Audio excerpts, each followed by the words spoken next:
اس کے بعد متوکل رحمہ اللہ کے ہاتھوں سنت کا بول بالا ہوا اور پھر سنت کی نشر و اشاعت شروع ہوئی، اور پھر امام احمد بن حنبل رحمہ اللہ درس و تدریس کے لیے بیٹھنے لگے۔ تو یہ زمانہ تھا فتنے کا زمانہ، انتہائی شدید قسم کا فتنہ۔ حذیفہ بن یمان رضی اللہ تعالیٰ عنہ جو کس لقب سے مشہور ہے صحابہ میں؟ صاحب سر رسول اللہ صلی اللہ علیہ وسلم۔ کس لیے؟ کثرت سے یہ کن احادیث کے بارے میں اللہ کے رسول سے پوچھتے تھے؟ فتنے سے متعلق احادیث کے بارے میں یہ پوچھا کرتے تھے۔ خود کہتے ہیں کان الناس یسألون رسول اللہ صلی اللہ علیہ وسلم عن الخیر وکنت اسألہ عن الشر مخافۃ ان تدرکنی۔ دوسرے صحابہ اکرام اللہ کے رسول سے خیر کے متعلق پوچھتے تھے، اور میں کس کے متعلق پوچھتا تھا؟ شر کے متعلق، فتنے کے متعلق۔ کس لیے؟ کیا اس وقت فتنے ظاہر ہو چکے تھے؟ نہیں، مخافۃ ان تدرکنی، اس ڈر سے کہ کہیں کسی فتنے کا شکار میں نہ ہو جاؤں۔ اللہ اکبر۔ یہ تھے صحابہ اکرام جو اپنے دین و ایمان کو لے کر اس قدر بیدار تھے، چوکنا تھے۔ ابھی فتنے ظاہر ہوئے نہیں ہیں، بس اللہ کے رسول نے پیشین گوئی کی ہے کہ فتنے ظاہر ہوں گے، اور اس کے باوجود اس قدر الرٹ ہے، چوکنا ہے۔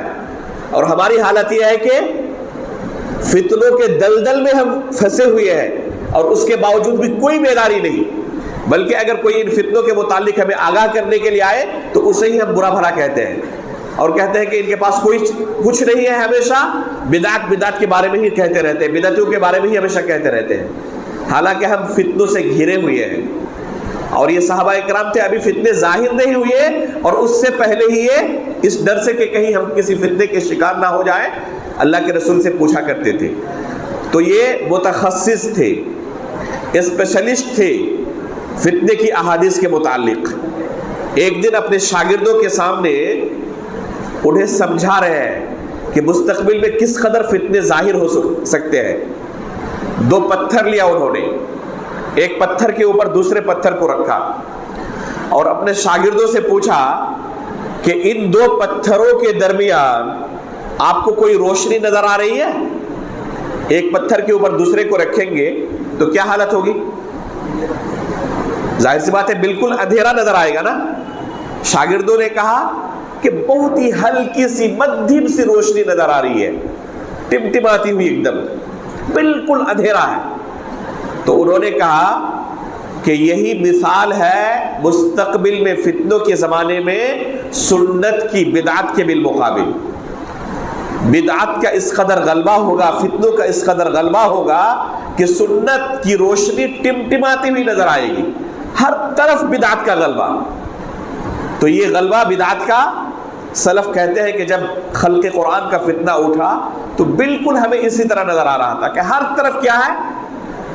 بدعت کا غلبہ ہے، ہر کوئی اسی عقیدے کا قائل، بادشاہ کے خوف سے کوئی ہمت نہیں کر پاتا تھا کہ جو صحیح عقیدہ ہے اس عقیدے کا لوگوں کے سامنے اظہار کرے۔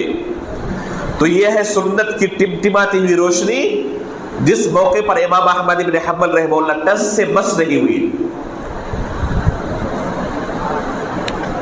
اور انہوں نے اس فتنے کا ڈٹ کر مقابلہ کیا۔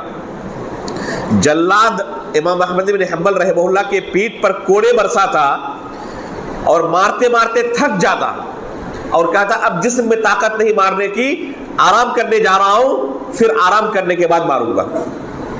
یہ مارنے والے کی حالت ہوتی تو آپ سوچیں کہ امام احمد بن حنبل رحمہ اللہ پر کیا بیت رہی ہوگی۔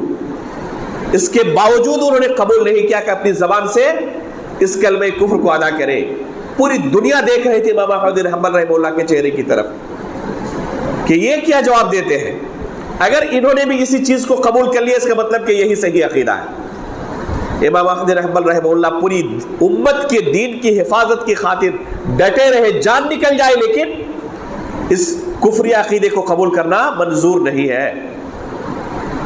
اسی وجہ سے امام علی بن مدینی رحمہ اللہ فرماتے ہیں، امام علی بن مدینی رحمہ اللہ امام احمد بن حنبل رحمہ اللہ کے معاصر ہیں۔ امام علی بن مدینی رحمہ اللہ کی وفات کب ہوئی ہے؟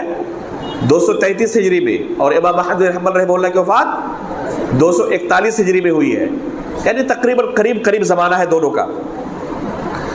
امام علی بن مدینی رحمہ اللہ فرماتے ہیں کہ اللہ رب العالمین نے اس دین کو دو لوگوں کے ذریعے مدد پہنچائی ہے. ایک ہے ابو بکر صدیق رضی اللہ تعالیٰ عنہ کو، ابو بکر صدیق رضی اللہ تعالیٰ عنہ کے ذریعے جب ارتداد کا فتنہ اٹھا تھا، اور دوسرے ہے امام احمد بن حنبل رحمہ اللہ جب خلق قرآن کا فتنہ اٹھا تھا. تو یہ امام احمد بن حنبل رحمہ اللہ ہے جو بالاجماع سلفی علماء کے نزدیک امام و اہل سنہ ہے. یہ لقب ان کے لیے ایک رمز اور علامت بن چکی ہے. جب اس لقب کا اطلاق کیا جائے تو امام احمد بن حنبل رحمہ اللہ کے علاوہ کسی دوسرے نام کی طرف ذہن جاتا ہی نہیں.